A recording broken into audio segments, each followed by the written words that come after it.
આજરોજ તારીખ 30 મે 2026ના Lions hall hospital road ખાતે આમ આદમી પાર્ટી દ્વારા સન્માન સમારંભ તેમજ આવનારી 2027 વિધાનસભાની તૈયારી બેઠકના પ્રોગ્રામનું આયોજન કરવામાં આવ્યું હતું, જેમાં બહોળી સંખ્યામાં આમ આદમી પાર્ટી પશ્ચિમ કચ્છના ભુજ વિધાનસભાના સભ્યોએ ભાગ લીધો હતો. સૌ પ્રદેશ હોદ્દેદારોએ માર્ગદર્શન પૂરું પાડ્યું હતું.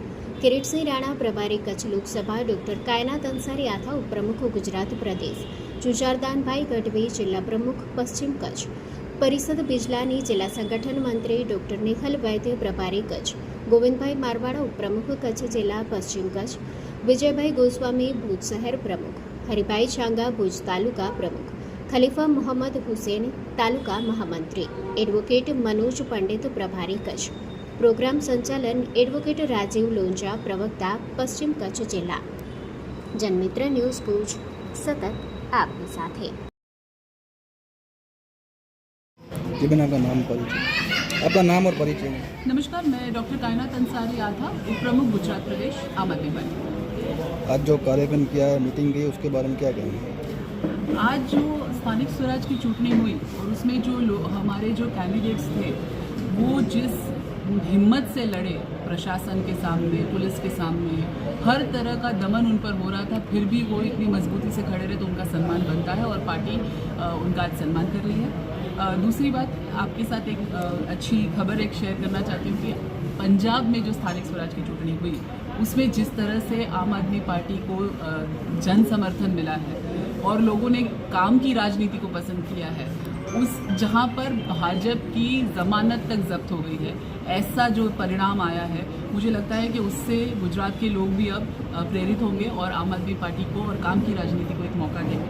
एक दूसरी खुशखबरी आप लोगों के साथ शेयर करना चाहती हूँ कि हमारे एक नेता संजय बापट जी, वो उनके ऊपर खोटा जैसा होता रहता है, गलत केस करके उनको जेल में डाल दिया गया था.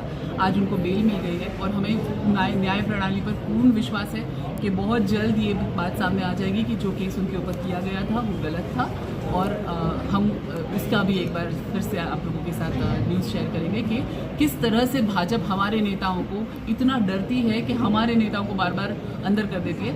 तो जैसे ही उनका चुकादा आएगा कोर्ट का, वो भी हम आप लोगों के साथ ज़रूर शेयर करेंगे. Thank you so much. जिस रात के कार्यक्रम के बारे में क्या कहेंगे? आज 2027 जो मिशन है एना माटे पार्टी अत्यारथी तैयारी करी रही है.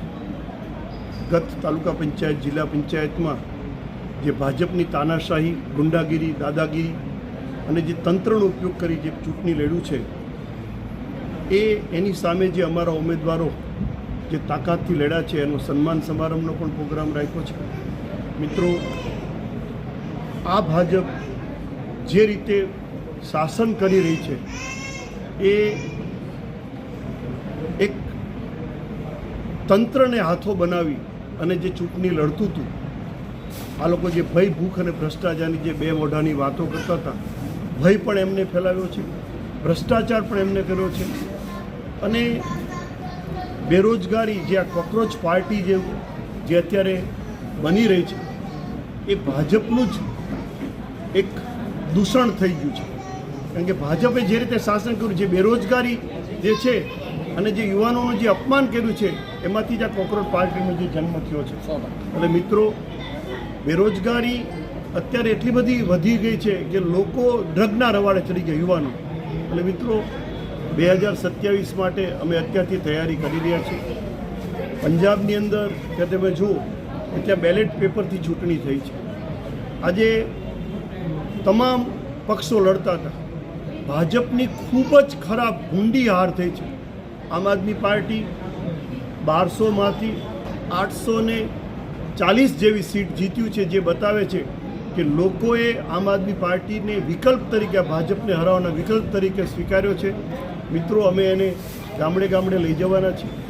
આજે લોકો ભાજપના આ શાસનથી થાક્યા છે, પરિવર્તન ઈચ્છે છે પણ સરકાર ઉપર બેઠી છે એટલે ધાક, ધમકી અને દાબથી જે મતદારોને દબાવી રહી છે. પણ 2027માં લોકો, તમામ સમાજો, યુવાનો બહાર નીકળવાના છે અને આ ભાજપને ખરાબ રીતે હરાવી ગુજરાતની અંદર આમ આદમી પાર્ટીનું સુશાસન આવશે એવી અમને અત્યારે સાહેબ મોંઘવારી વધી રહી છે તો પણ આમ આદમી પાર્ટી દ્વારા કાંઈ વિરોધ કરવામાં નથી આવતો. આમ આદમી પાર્ટીના આગેવાનો મોંઘવારી, ભ્રષ્ટાચાર, ખેડૂતોને થતા અન્યાય સામે સતત તાકાતથી લડી રહી છે, એમાં કોઈ શંકાને સ્થાન નથી. આમ અને પરિચય આજનું શું કાર્યક્રમ છે? મારું નામ જુજારદાન ગઢવી, પ્રમુખ પશ્ચિમ કચ્છ જિલ્લા આમ આદમી પાર્ટી. આજે જો મિટિંગ રાખવામાં આવી તે બાબત શું કહેશો?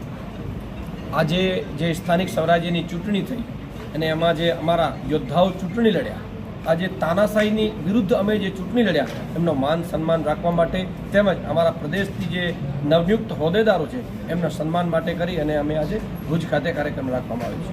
આજે કેટલા લોકો જોડાયા છે? આજે નવા જોડાણનું નહોતું, આજે અમારા જે લોકો અહીંયા ચૂંટણી લડ્યા હતા એમનું સન્માન કરવા માટે અને હવે જે છે એના પછીમાં 40 થી 50 લોકો આમ આદમી પાર્ટીમાં જોડાશે હમણાં.